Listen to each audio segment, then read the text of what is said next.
Halo semuanya, perkenalkan kami dari 12 RPLB ingin membuat video presentasi untuk tugas akhir kita, yaitu Adong Inventory.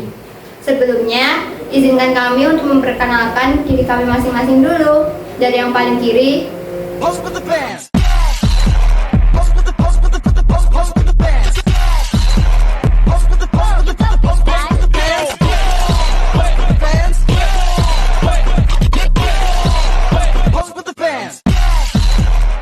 berikut merupakan tampilan login dari dashboard admin Adong Inventory. Sebelum masuk ke dashboard admin ini, pengguna atau user harus memasukkan email terlebih dahulu dan password yang sudah diinputkan oleh developer. Mengapa harus diinputkan oleh developer? Karena tidak semua orang bisa masuk ke dashboard admin ini. Setelah login, pengguna awal atau super admin akan langsung diarahkan ke menu user. Dalam dashboard admin ini terdapat beberapa menu, yaitu menu user, menu pemilik, menu karyawan, menu kategori. Di dalam menu kategori ada 4 submenu, yaitu kategori aset, kategori tempat, kategori lokasi, dan kategori ruangan. Dan yang terakhir ada menu inventaris aset. Dan di menu pemilik, di sini terdapat sebuah tabel kode pemilik, nama pemilik, alamat pemilik, dan kota pemilik. Jika ingin menambah sebuah data yang ada di dalam sini, kita akan memencet sebuah button tambah data dan diarahkan ke form tambah data. Pertama-tama kita akan memasukkan kode pemilik, nama,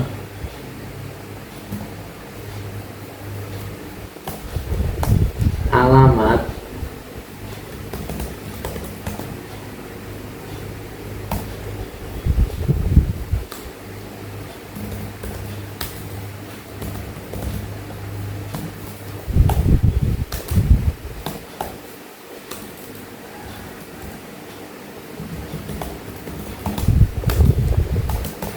dan kota.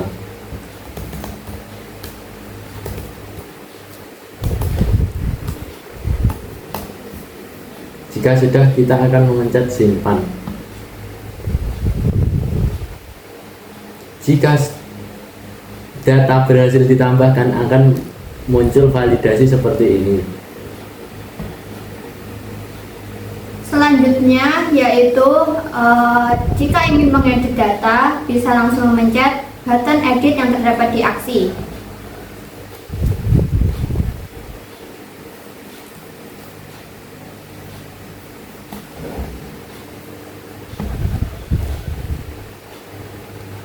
Dan data berhasil diedit. Nah, jika ingin menghapus data, memencet button delete yang ada di aksi juga. Dan jika ingin mendelete sebuah data, akan muncul alert warning, yaitu yakin ingin menghapus data pemilik dengan kode berikut.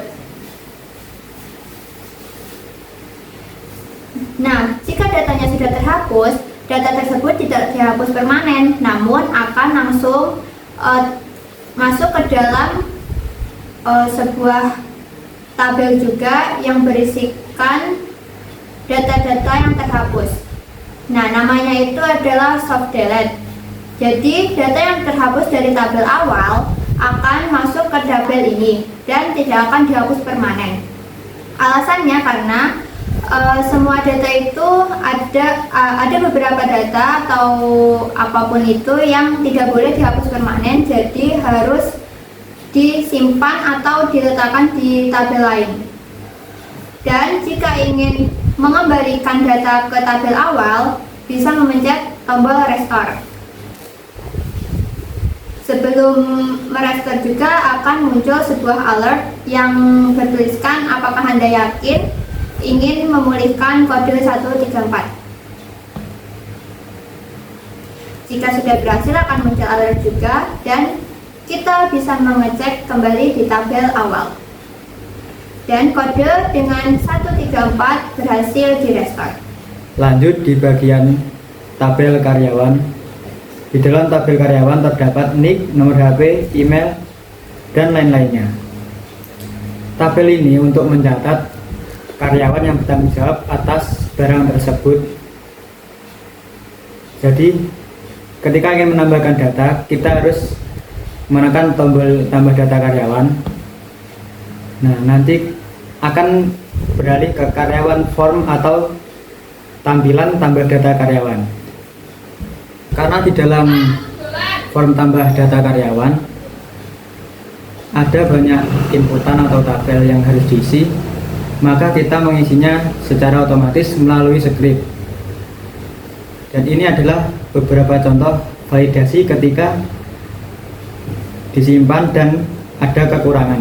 Nah, jika suatu inputan ada yang sudah didaftarkan oleh karyawan lain atau apapun itu yang sama akan memunculkan validasi juga. Seperti rekening bank, NIK, nomor HP, dan lain-lain itu kan tidak boleh sama. Jadi kita menambahkan validasi jika inputan tersebut sama akan muncul validasi rekening bank, misalnya rekening bank sudah terdaftar dan harus diganti. Seperti nomor KTP ini juga sudah terdaftar, jadi harus diganti lagi. NIK dan nomor HP juga. Ketika semuanya sudah benar, seharusnya ketika disimpan akan muncul atau kembali ke halaman tabel karyawan. Dan data yang ditambahkan akan muncul di paling bawah. Selanjutnya kita akan menekan edit untuk mengedit data. Sebagai contoh,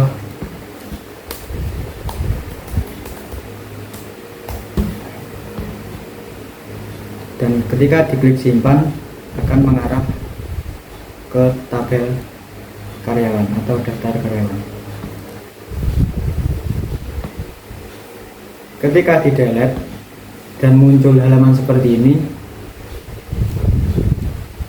ini akan mengarah ke data pasif atau Ke tabel soft data. ini adalah tampilan ketika data yang tadi terhapus akan muncul di bagian tabel pasif. Dan kita bisa mengembalikannya ke dalam tabel aktif. Caranya adalah dengan menekan tombol restore ini dan menekan restore lagi, dan ketika muncul tampilan seperti ini berarti data sudah kembali ke dalam tabel aktif. Setelah dari menu karyawan, kita lanjut ke menu kategori. Di dalam menu kategori ini terdapat 4 submenu, yaitu kategori aset, kategori tempat, kategori lokasi, dan kategori ruangan. Keempat submenu itu terhubung satu sama lain. Yang pertama kita akan mengisi menu kategori aset terlebih dahulu. Di dalam menu kategori aset ini terdapat tabel yang berisikan kode kategori dan nama kategori. Jika ingin menambahkan, kita menekan tombol tambah data dan memasukkan kode serta nama. Maksud dari nama kategori ini yaitu suatu benda atau apapun itu, inventory atau apa yang diberikan kepada karyawan. Jadi lebih spesifik.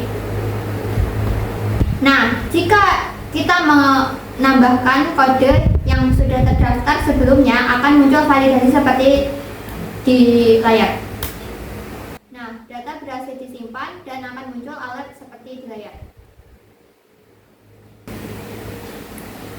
Dan begitu pula dengan edit.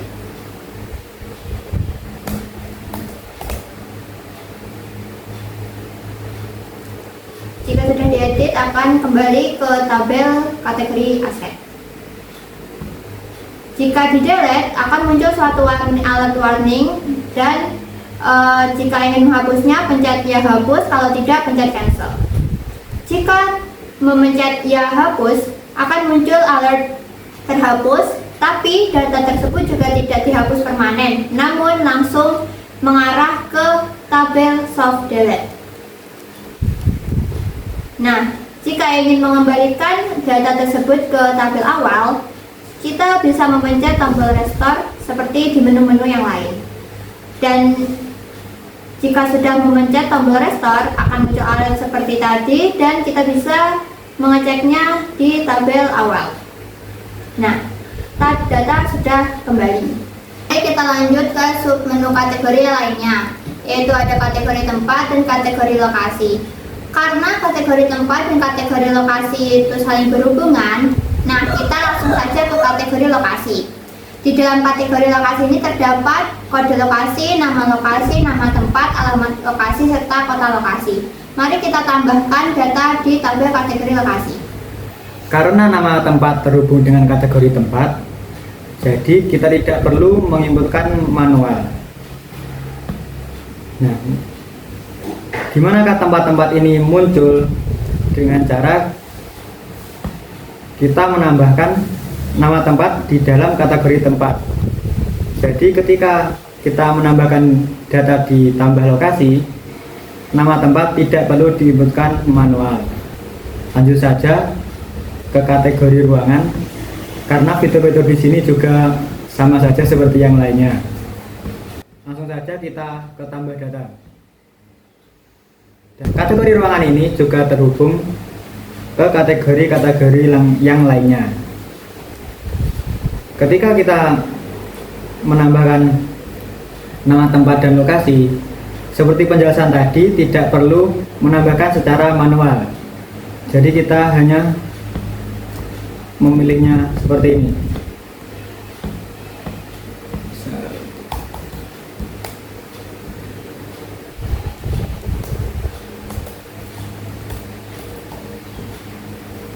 Simpan dan berhasil.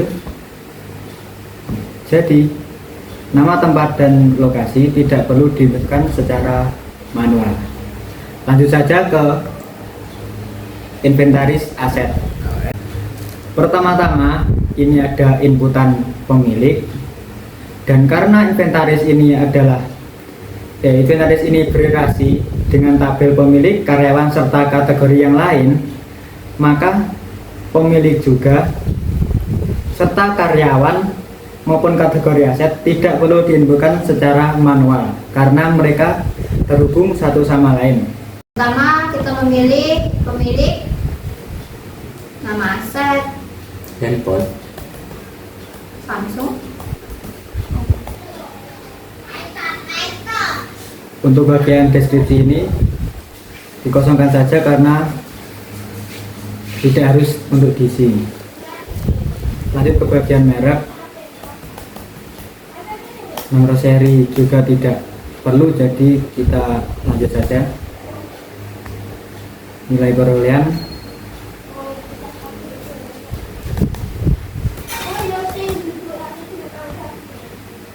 lanjut ke tahun pembuatan,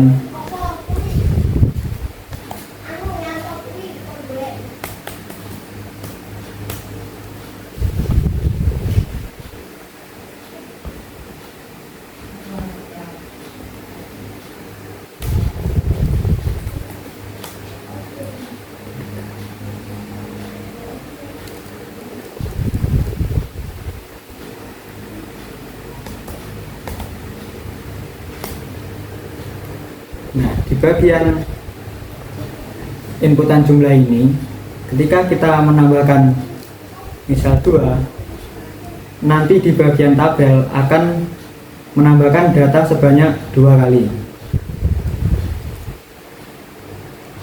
Untuk dokumen nota dan dokumen garansi, karena tidak wajib atau bisa tidak diisi, jadi kita skip saja, langsung ke pemilihan foto dokumen.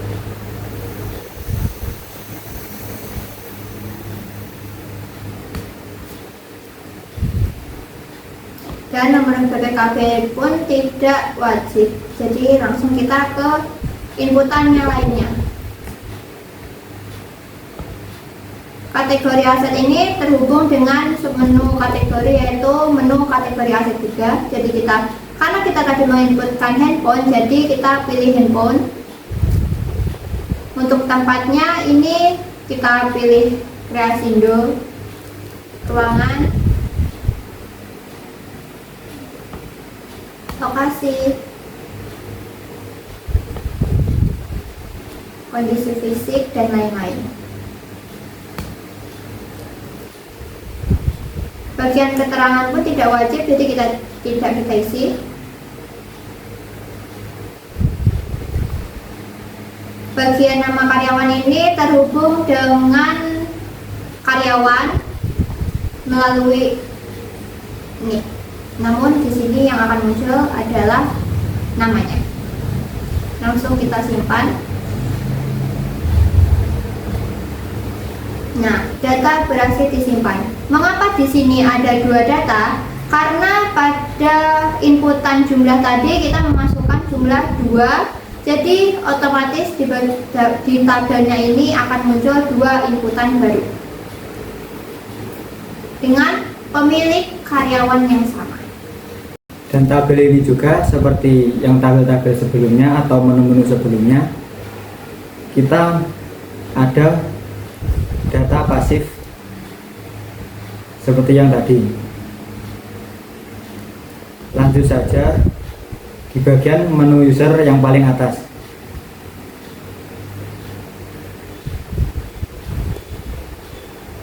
Tombol registrasi ini digunakan untuk membuat email baru atau login pengguna baru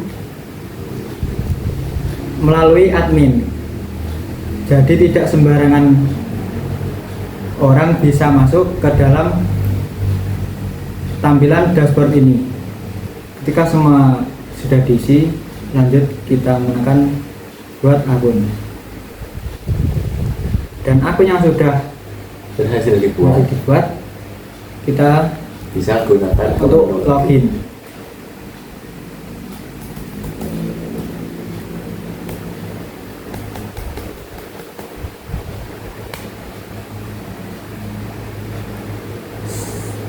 Nah, jika ingin melakukan logout, kita bisa memencet tombol icon pengaturan yang ada di pojok kanan atas dan memencet tombol logout. Nah, jika sudah logout, akan kembali ke tampilan login dan akan muncul alert Anda telah berhasil logout. Kami PKL di PT Kreasindo Media Pratama. PT Kreasindo Media Pratama adalah perusahaan yang bergerak di bidang pengembangan perangkat lunak dan konsultan IT, serta training dan penyedia hardware komputer.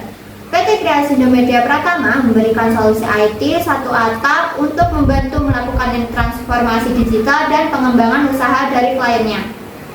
PT Kreasi Indo Media Pratama berdiri 4 tahun lalu, atau lebih tepatnya pada tanggal 1 Agustus 2021. Perusahaan ini sendiri menyediakan layanan pembuatan web application, mobile application, dan maintenance.